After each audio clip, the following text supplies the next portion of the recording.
Assalamualaikum warahmatullahi wabarakatuh.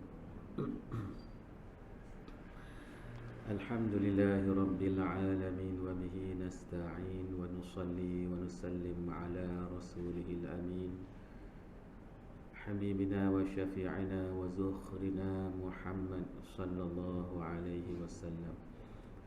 Qala rabbi shrah li sadri wa yassir li amri wahlul 'uqdatam min lisani yafqahu qawli.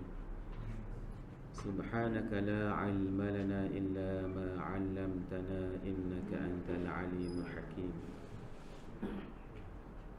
Ashhadu an la ilaha illallah wahdahu la syarika lah wa ashhadu anna Muhammadan 'abduhu wa rasuluh, amma ba'du. Alhamdulillah, banyak-banyaklah kita bersyukur kepada Allah Subhanahu wa ta'ala dengan segala limpahan nikmat yang telah diberikan oleh Allah Subhanahu wa ta'ala kepada kita. Nikmat berada di dalam keamanan, kesihatan yang baik. Alhamdulillah, berlipat-lipat ganda je tak? Dengan kemewahan, dengan makanan, dengan kemudahan. Zaman sekarang banyak kemudahan, makanan pun banyak. Alhamdulillah, bersyukur kita kepada Allah Subhanahu wa ta'ala. Namun begitu, sebagaimana yang kita selalu ingatkan, nikmat yang paling besar yang patut kita syukuri ialah nikmat iman dan juga nikmat Islam. Bila kita bersyukur dengan sesuatu itu, maka kita bersungguh-sungguh menjaganya, memeliharanya, melaksanakannya, melaksanakan tuntutan-tuntutan keimanan, melaksanakan tuntutan-tuntutan Islam. Yang itulah menunjukkan bahawa kita betul-betul bersyukur dengan nikmat tersebut. Baru maknanya baru jelira dengan apa yang kita kata, dengan apa yang kita buat, barulah jelira molek. Dengan sebab itulah kita patut wajib melaksanakan tuntutan-tuntutan yang berbentuk fardu ain. Berakidahkan dengan akidah yang betul-betul mantap. Tidak ada sebarang keraguan dalam perkara-perkara yang wajib kita beriman dengannya, dan juga dalam melaksanakan syariat Allah yang berbentuk fardu ain. Begitu juga dalam beberapa perkara akhlak yang berbentuk fardu ain. Akhlak ada fardu ain dia. Contohnya, di samping ibadat-ibadat khususiyah yang Allah Subhanahu wa ta'ala wajibkan atas batang tubuh kita, tak boleh nak suruh orang lain buat. Begitu juga perkara-perkara berkaitan dengan akhlak tu. Ada perkara yang tidak boleh kita tidak boleh kompromi dengannya. Seperti menipu lah. Seperti menipu. Tidak boleh berkata, aku ni kau tak menipu, tak boleh. Memang nipu, kena nipu lah. Contoh, kita katakan kita ni memang ditabiatkan dengan menipu, tak boleh orang tinggal. Tak ada. Itu adalah satu fitnah kepada Allah Subhanahu wa ta'ala. Tak boleh nak buat alasan begitu. Jadi begitulah dalam kehidupan seharian kita. Kita beriman, beramal soleh, beriman dan beramal soleh. Kita dituntut supaya betul-betul berpegang dengan Allah Subhanahu wa ta'ala. Wa'tasimu billahi, bergantunglah, berpeganglah dengan Allah Subhanahu wa ta'ala. Berpeganglah dengan agama Allah Subhanahu wa ta'ala. Wa maulakum, dialah pelindung kamu, dialah pelindung kita semua. Fa ni'mal maula wa ni'man nasir. Allah lah bagi kita orang-orang mukmin, orang-orang yang Islam ini, maka Allah lah sebaik-baik pelindung, dan dialah sebaik-baik yang dapat memberi pertolongan. Kita disuruh benar-benar berpegang dengan Allah Subhanahu wa taala, bergantung dengan Allah Subhanahu wa taala.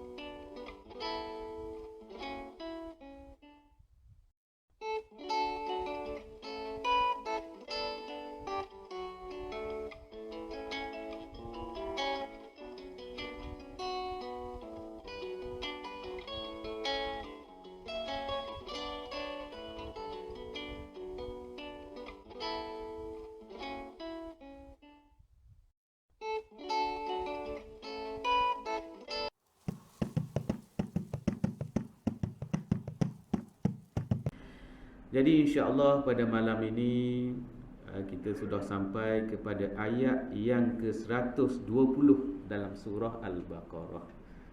Dekat-dekat nak separuh dah tu. Dah, dekat-dekat nak separuh dah. Kalau kita boleh habis baca surah Al-Baqarah ini, dah cukup.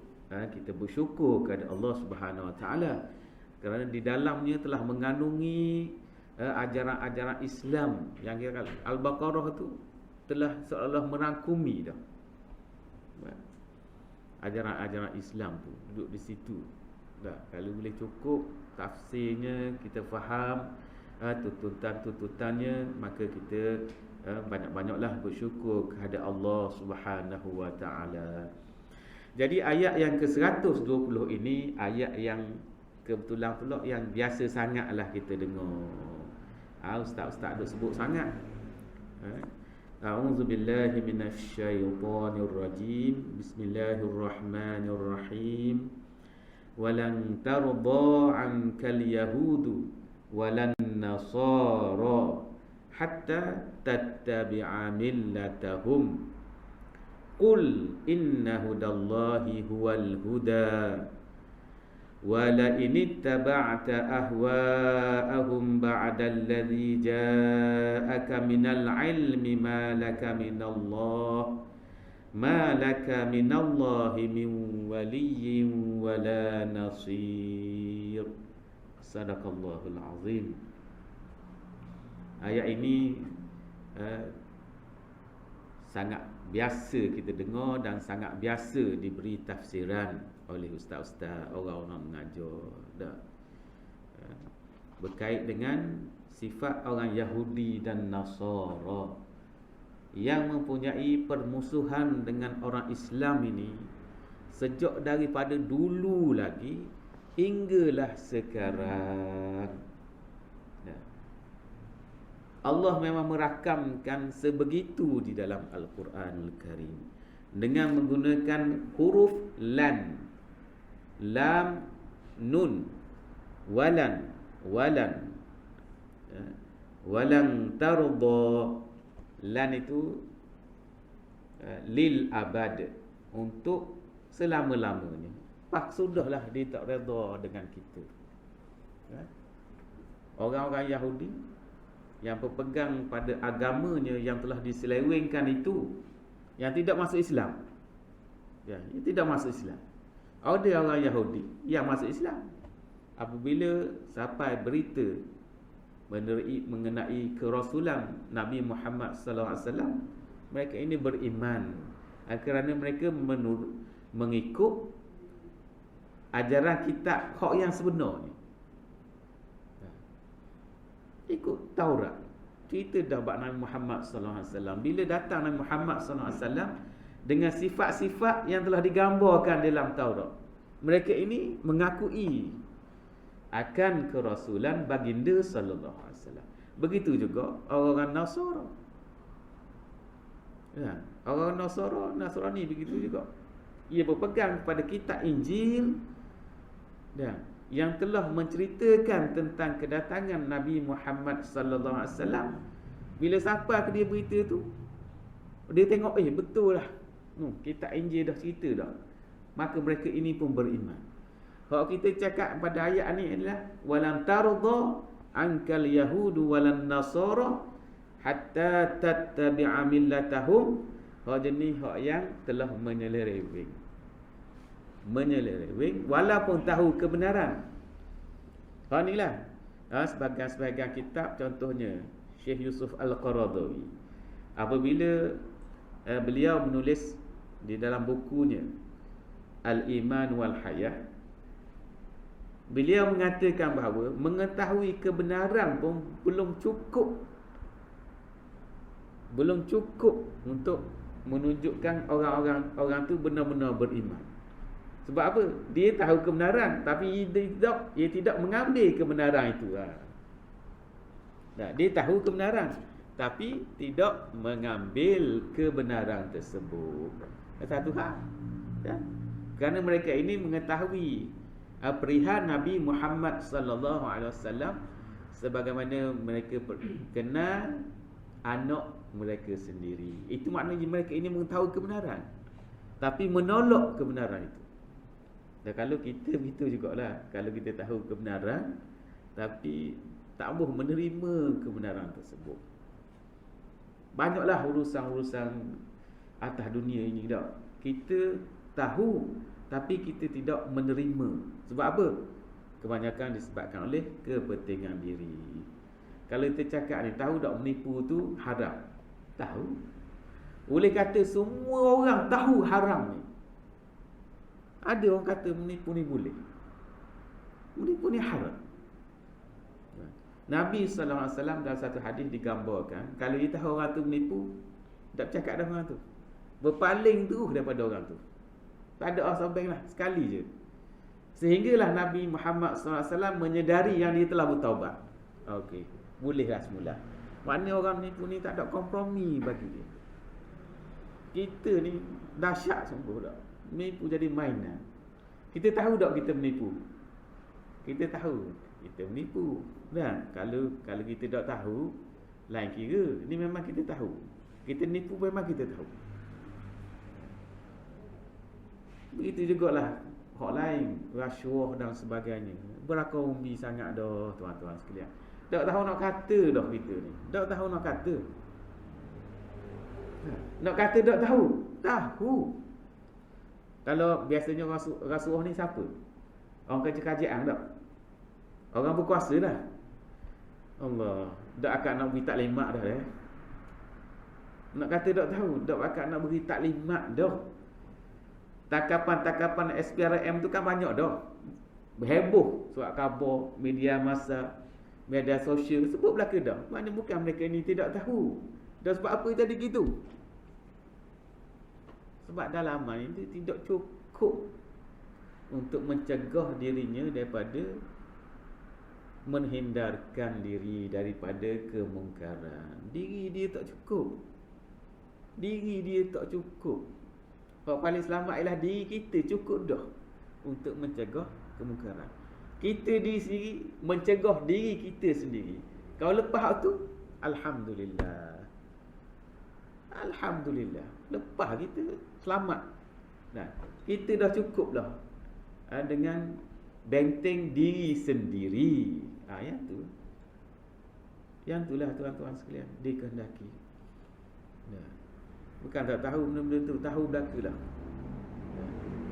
Balil insanu ala nafsihi basirah walau alqa ma'azirah. Bahkan manusia itu terhadap dirinya dia tahu. Dia tahu benda yang dia buat ni. Dia tahu benda yang dia buat. Keadaan diri dia, siapa yang lebih tahu? Keadaan diri kita ni siapa? Selain daripada Allah Subhanahu Wa Taala, siapa tahu? Kita ada. Kita tahu. Tadi gimana tadi? Cakap dengan siapa tadi? Kita macam mana tadi? Kita tahu. Haji tak tahu saya gimana tadi, tak tahu. Apa kita pun tak tahu. Dah. Allah Subhanahu Wa Taala Maha mengetahui. Lepas tu malaikat-malaikat yang mengiring kita ni tahu. Mengiring kita. Buat catatan tahu. Setiap perkataan kita dia tahu. Setiap gerakan kita dia tahu. Molek tak molek dia tahu belaka. Di samping Allah Subhanahu Wa Taala dan segala malaikat Allah Subhanahu Wa Taala ni, kau tahunya kita. Sebab tu kita dia akhirat kelak tak boleh nak kata apa. Rasa heran je. Apa ada belaka ni, hak kecil, hak besar ada belaka. Buat apa? Dah.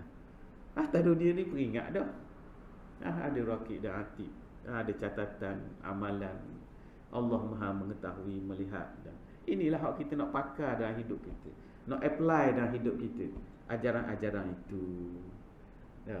Sebab ajaran ni, kalau dia ajaran sahaja, dia tidak cukup. Ajaran sahaja tidak cukup. Teori sahaja tidak cukup.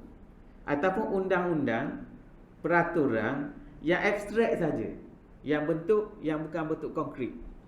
Hatta pun undang-undang agama. Saya bagi contoh sembahyang tu wajib. Ya, sembahyang tu wajib. Tak sembahyang kita tak sembahyang. Ada apa pada hukum tu? Apa ada pada hukum tu? Sembahyang tu wajib tapi kita tak sembahyang. Ada ruh ke pada hukum tadi? Tak ada ruh sebab kita tak sembahyang. Itu maknanya teori ni tidak cukup. Abstract rule ni, undang-undang yang abstract tu tidak cukup kalau tidak dibuat.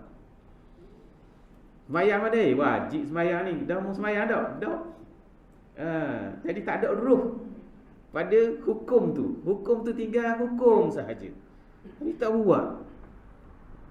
Kalau nak suruh nampak lagi, nasi ni sedap. Nasi ni sedap, tapi kita dah makan nasi itu. Gimana? Begitulah kedudukan dia.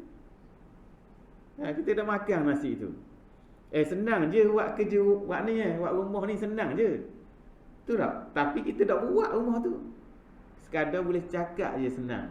Tapi orang buat, barulah dia merasai perbuatan tu.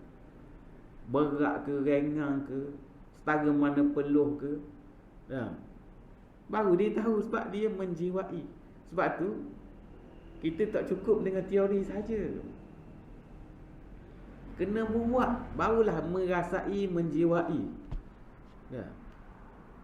Syekh Yusuf Al-Qadhawi kata, kalau semata-mata teori ni tak ada ruh, dia kosong gitu saja. Memanglah sebab tak buat. Dah nasi, tak makan pun nasi tu. Dah nak tak makan, kata saja nasi ni sedap, tapi tak makan. Dan nak rasa mana nasi tu? Macam hukum-hukum lain lah. Sembahyang tu wajib, derma tu tak pernah derma. Tapi derma ni banyak hikmat dia, bermacam-macam hikmat. Kalau orang mati dah, boleh dimangkitkan atas dunia balik. Antara amalan hak nak buat ialah sedekah. Tak, kita boleh cover itu, boleh cover. Atas dunia dulu mungkin dia telah diberitahu derma gini-gini kebaikan dia, tapi dia tak buat. Tahu saja. Tu tahu dan buat. Buat tu ia jadi. Baca buku ni banyak faedah dia. Peraturan, kekal peraturan, tapi tak baca buku. Faedah dengar ni banyak, faedah dengar ni, tapi tak buat. Begitulah perkara-perkara lain. Zikrullah contohnya, tak berzikir. Siapa tak tahu yang zikrullah ini dianjurkan, sunat, mustahabbah, disukai. Ramai tahu tapi zikir tak pun. Sebab tu dia beza, tuan-tuan sekalian. Saya tak rasa pada zaman kita ini ilmu telah meluas. Ilmu sangat meluas. Dan saya rasa itulah bezanya antara orang-orang dulu, orang awal dengan zaman-zaman kita ni, saya rasa.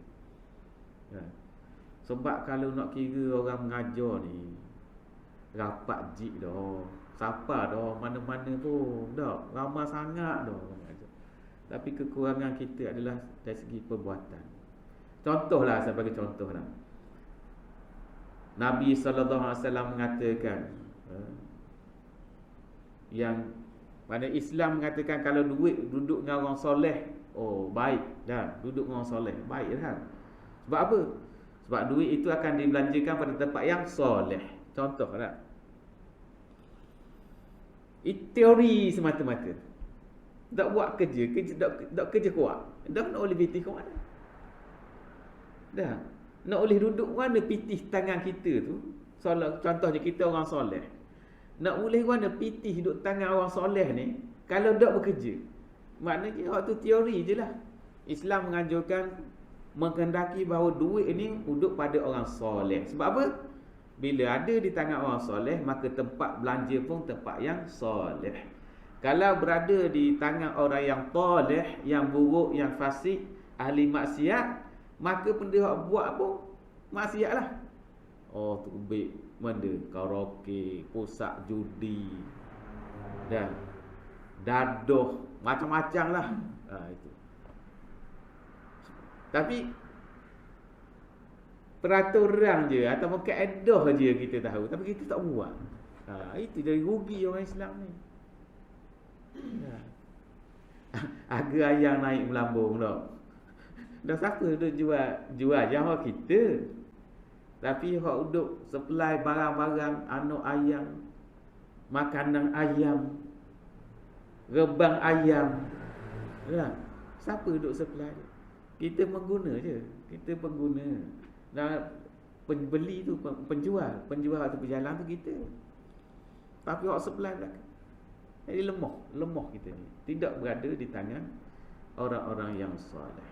Sebab tu Islam ni bukan teori saja. Hukum hudud lama mana dah? Berapa puluh tahun dah kita dengar. Dan nak nampak comel hukum hudud nak nampak comel mana? Sebab dia dalam bentuk yang abstrak. Bentuk lukisan je. Bentuk lukisan. Kalau tengok lukisan abstrak, gitu je lah. Duduk di buku-buku, kitab-kitab, di mulut-mulut penceramah, tapi realiti tak ada. Jadi macam mana orang nampak comel? Tak ada ruh. Pelaksanaan tidak ada ruh. Macam kita kata sembahyang ni wajib tapi tidak sembahyang. Orang tak nampak pun sembahyang ada. Betul tak? Kalau kita kata sembahyang tu wajib tapi semua orang tak sembahyang. Dan nak nampak mana sembahyang? Hudud itu juga. Hudud gini tak. Tapi tak pernah buat. Kita pun tak tahu. Tak pernah tengok. Jadi macam mana nak tengok kesan dia? Orang kata sembahyang tu wajib. Lepas tu kita pun sembahyang. Kalau tengok kesan sembahyang pada diri kita.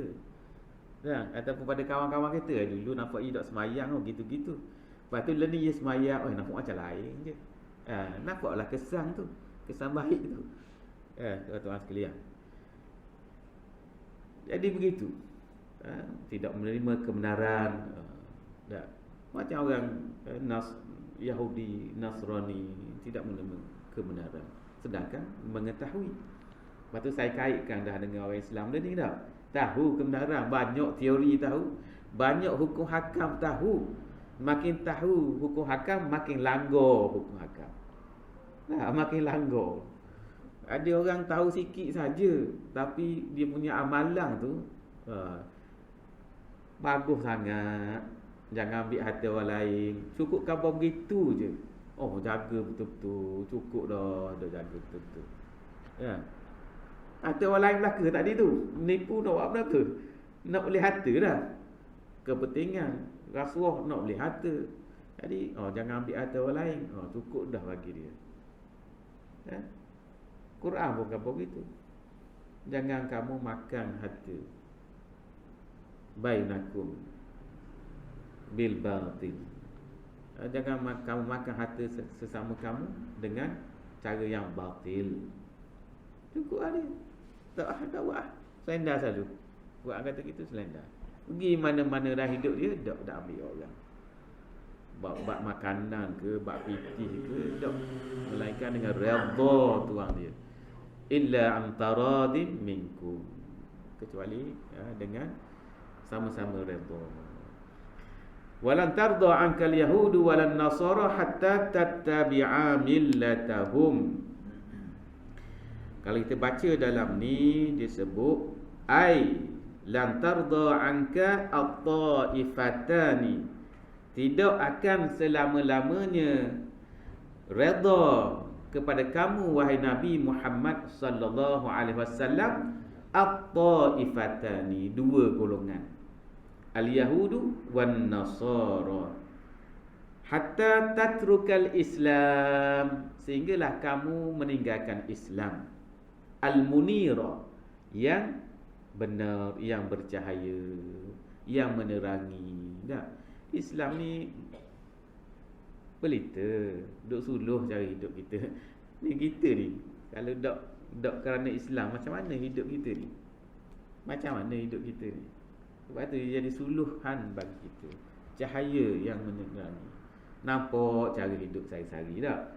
Mula-mula dok sedar cara hidup kita sehari-hari tu, dia menggambarkan agama kita, dia menggambarkan anutan kita.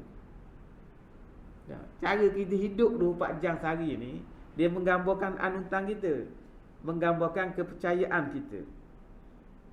5 waktu sembahyang. Paling kurang tu 5 waktu sembahyang.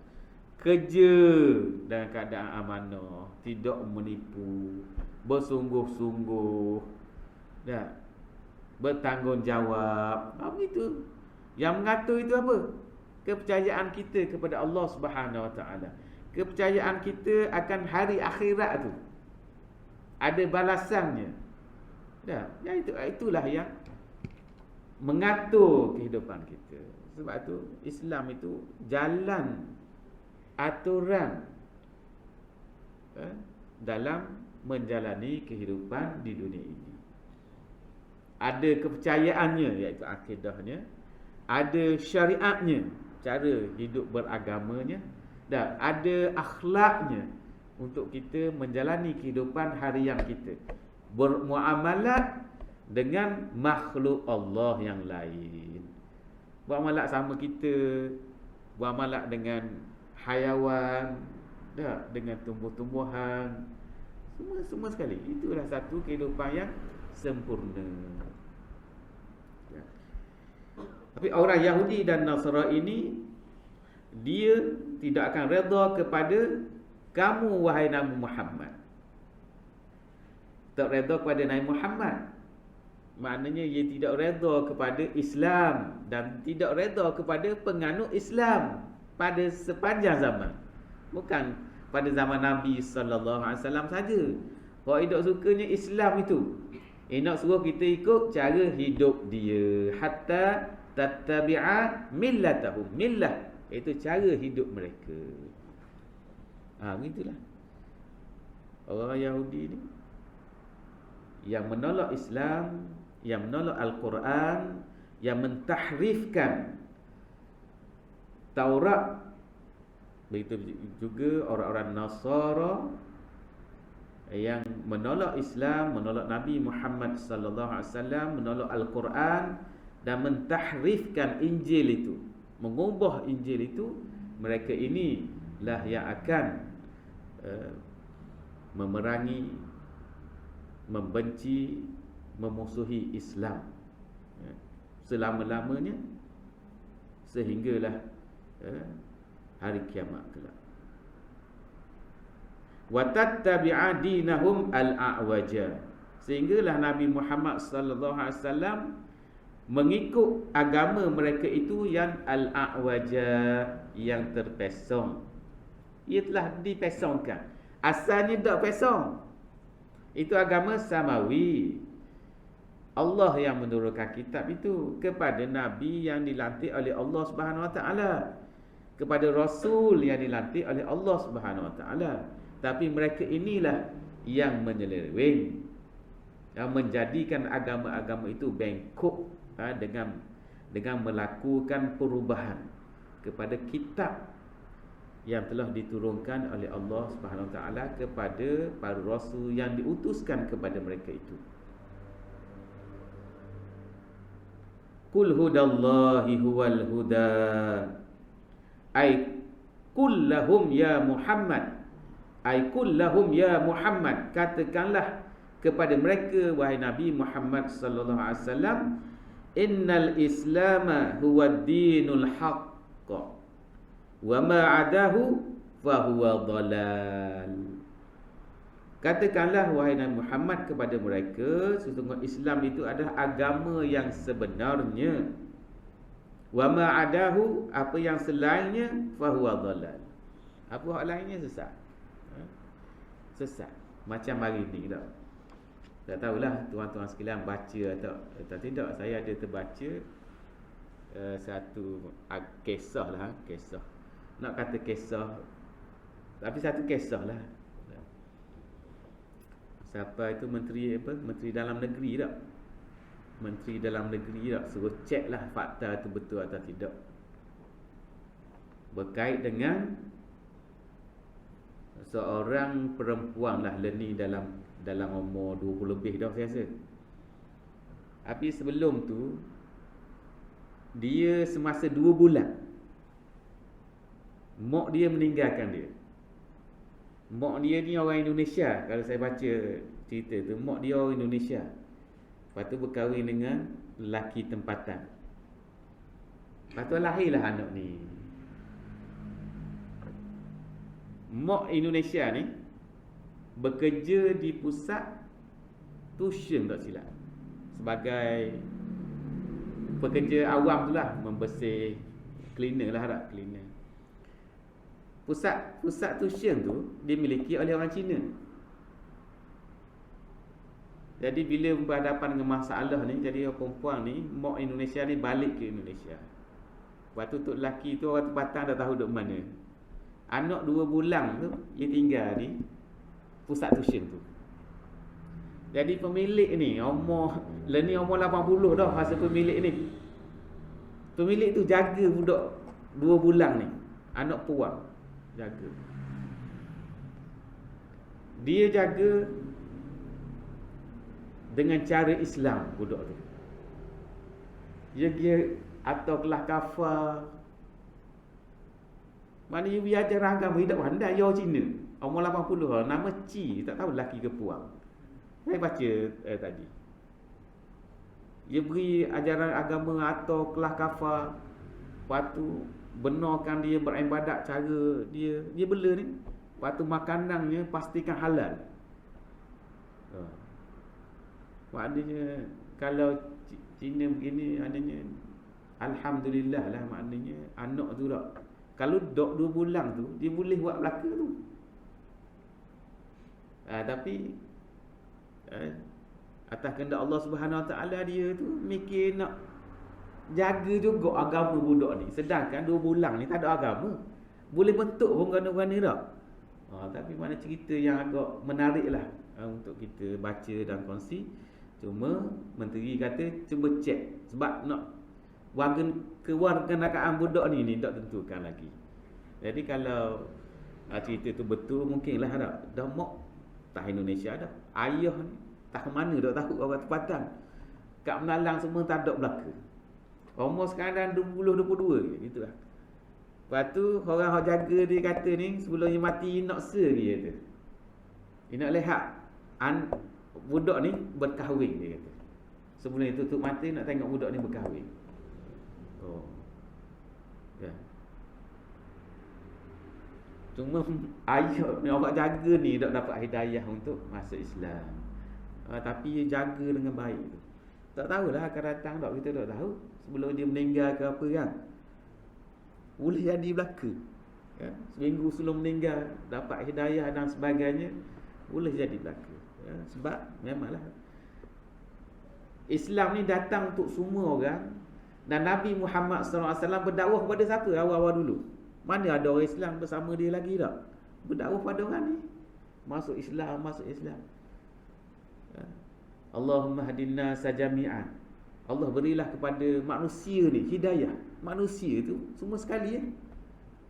Pada masa tu kan orang Islam ni seorang masuk Islam, Sayyidina Abu Bakar masuk Islam, Sayyidina Ali masuk Islam. Maknanya pada masa tu begitulah senario je tak. Jadi moga Allah kalau beri hidayah kepada hak tukang jaga ni kan. Itu hidayah dah bentuk nak jaga agama budak ni, dia tak lagi. Tapi ada dah. Mana kalau orang lain tu macam-macam dah 2 bulan. Tak boleh jaga gini awi ajaran lain lah. Ajaran dia lah. Tapi cerita yang agak menarik tak. Nak kongsi satu lagi cerita. Saya baca kat ni di Indonesia. Ni cerita yang kurang elok sikit. Saya menganggap dia adalah satu taktikal. Mana orang Kristian, orang agama lain nikah dengan orang Muslim, dia masuk Islam. Agama lain tu dia masuk Islam. Sebab tu nak nikah dengan orang Muslim. Dia ada bila nak nikah ni, mak tak ada masalah hawi ya, mak ayah hawi ya. Mak ayah apa orang ni hawi ya. Tapi dak lama lepas tu, lepas nikah tu dak lama lepas nikah, orang lelaki masuk balik agama dia. Dah apa orang ni? Kalau dak kemah, sebab salah dah. Dah, sayang dah. Lepas tu diri pula duduk bersama dah gini. Sebab salah, lalah masuklah agama tok lelaki dia. Mak dah kan nangis dah. Tengok taktikal tu. Bagi saya taktikal. Sebab bila mula-mula nak nikah dia masuk Islam, dia kata. Oh, papa dah nikah, itu baik. Sebab mula awal sebelum nikah ni mungkin orang ni kata gini, tak boleh ni, saya tak boleh nikah dengan awak ni. Ya, kecuali awak masuk Islam. Masa tu boleh tolak lagi sebab perempuan ni statusnya bukan isteri apa. Dan diri tu masih lagi, maknanya dara ke perawan ke tak. Lelaki tu masuk Islam nikah. Dak lama mana ia tu bik agama. Dah ni sebut salah dah ni. Dah kalau ngandung pula sebut salah. Walaupun mak dia kata dia telah mendidik dengan ajaran agama. Tapi lalah tu masuk agama waktu tu. Waktu bersungguh pula dengan agama suami dia tu. Macam-macam lah pada dakwah dia. Bersungguh pula. Itu dua kisah tak kita tengok macam mana. Tapi cerita Malaysia tadi tu, kita dengar cerita yang yelah tak pernah dengar pun setakat ni tak. Jadi kita pun rasa kalau orang yang agama lain yang bersifat begitu, maknanya dia tidak memerangi Islam. Ni Yahudi dan Nasara ni, kalau duduk dengan hak yang agama, hak ni tak tahu agama apa tak. Dia tak sebut agama apa.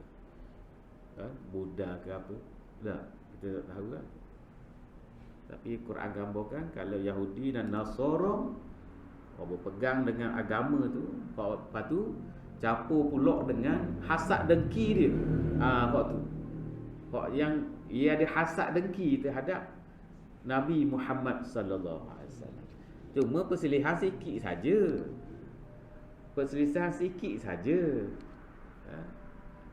Tidak kena jaluran dia saja sebenarnya. Ada keluar sikit dia daripada jaluran tu. Tapi dia tak mau terima dah. Bukan jauh waris belaka. Waris nabi-nabi ni. Jalur lain sikit je. Pisah sikit je belah ni. Kat sini Nabi Muhammad contohnya kan. Dia tak mau terima dah. Qul hudallahi huwal huda. Mana hidayah, petunjuk yang sebenar itu adalah petunjuk Allah Subhanahu wa taala. Wala in ittaba'ta ahwa'ahum ba'da alladhi ja'aka minal 'ilm ma laka minallahi min waliyyin wala nasir. Ini. Sekiranya kamu wahai Nabi Muhammad sallallahu alaihi wasallam mengikut hawa-hawa nafsu mereka. Orang ni Yahudi Nasrani hawa nafsu. Hak kita pun sama. Orang-orang hak bahan rasuah, menipu, buat salah guna kuasa sebab apa? Hawa nafsu, tahu tak kebenaran? Tahu. Yahudi, Nasrani tahu kebenaran tapi ikut hawa nafsu. Kalau kita pun, kita Islam dah kita ni. Ni bukan bab agama, bukan bab memilih agama, bab menjalankan urusan agama. Tak. Kita kan tak tahu rasuah haram. Tak tahu menipu tak boleh. Menzalimi orang kita bukan tak tahu. Tapi itu mengikut hawa nafsu. Itu hawa nafsu jadi tunggu ni. Kepentingan hawa nafsu ni kita rasa penting, kita nak benda tu. Kita nak ikut hawa nafsu. Jadi sekiranya kamu wahai Nabi Muhammad sallallahu alaihi wasallam wala in taba'ta ahwa'ahum, sekiranya kamu Nabi Muhammad sallallahu alaihi wasallam mengikut hawa nafsu mereka, ba'dal ladzi ja'aka minal 'ilm, selepas datang kepada kamu ilmu kebenaran, datang wahyu, datang peringatan daripada Allah Subhanahu wa taala. Kalau Nabi Muhammad jadi gitu, Tuhan kata malaka minallahi min waliyyin wala nasir. Malaka minallah, tidak ada bagi kamu dari Allah min waliyyin wala nasir. Ai laisa laka man yahfazuka, tidak ada orang yang akan menjaga kamu, au yadfa'u anka, ataupun mempertahankan kamu, iqabahu al-alim, daripada siksaan Allah yang maha pedih. Maknanya kalau Nabi Muhammad SAW ikut hawa nafsu golongan-golongan Nasara dan Yahudi ni, Allah sendiri tak mau jaga dia. Macam kita kau, kita buat maksiat ni, langgar perintah Allah Subhanahu Wa Taala. Siapa nak pertahankan kita daripada siksaan Allah Subhanahu Wa Taala? Tak ada. Malaka minallahi min waliyyin wala nasir.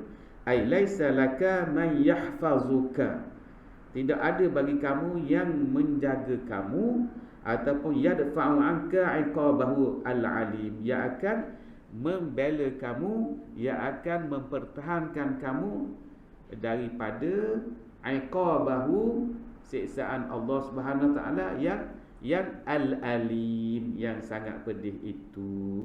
Jadi begitulah. Siapa yang nak menjaga kita, siapa yang nak bela kita daripada Allah Subhanahu Wa Taala? Siapa? Kawan-kawan kita, dia pun tembak lari, duduk sibuk dengan kesalahan. Mak ayah kita pun kita dak nak tu, kita sibuk dengan diri kita sendiri dak, dengan dosa kita, dengan nasib kita di akhirat kelak. Nak layan orang lain tak boleh, tak dan. Nak kalau sama rasuah kita harap ilmu tolong aku. Atas dunia ni boleh ilmu makan rasuah, aku jagamu. Atas dunia ni ada perkataan begitu. Ada perkataan begitu.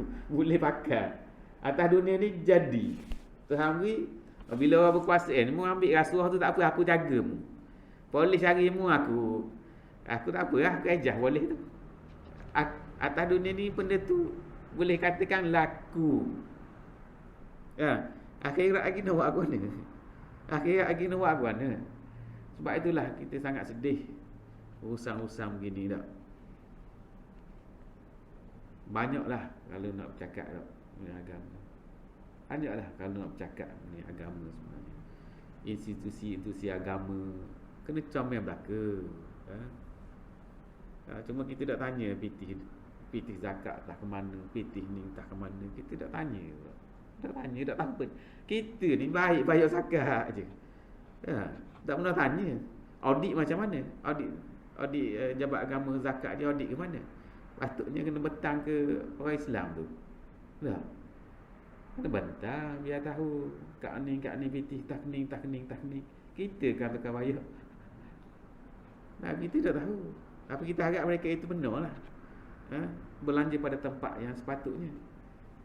Kerana segala tasarruf imam dan juga bagi saya segala agensi-agensi ini yang berbentuk agensi-agensi awam ini mesti jaga harta-harta awam itu dan membelanjakannya pada tempat yang baik. Jangan duduk mengatakan biar betul perjalanan tu. Begitu jugalah duit-duit surau, duit masjid.